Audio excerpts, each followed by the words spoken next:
As always, let's begin by talking about the agenda for this particular session. So we're going to look at two main things. First of all, we're going to outline the key principles of interpretation, and we're going to see that these are now fairly well established in practice. We're going to talk about things like plain ordinary meaning and commercial common sense. We're going to see that these are both valid tools for interpretation, that it's a unitary exercise, and so on and so forth. We're going to go through all of that. And then, having set out those well-settled principles, what we will then do is go on to actually apply them in respect of certain specific recent cases.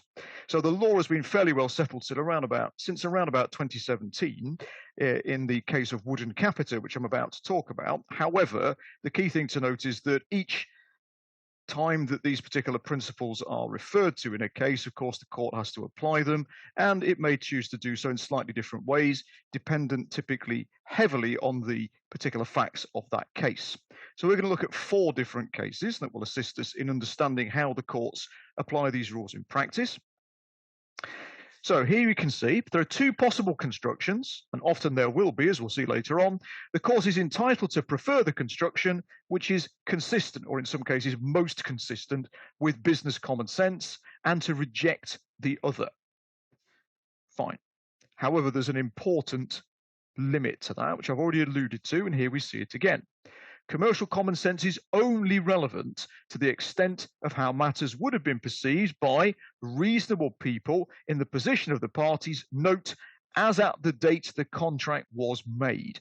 So it's not a question of this is what we know now, let's rewrite the meaning to avoid that problem arising.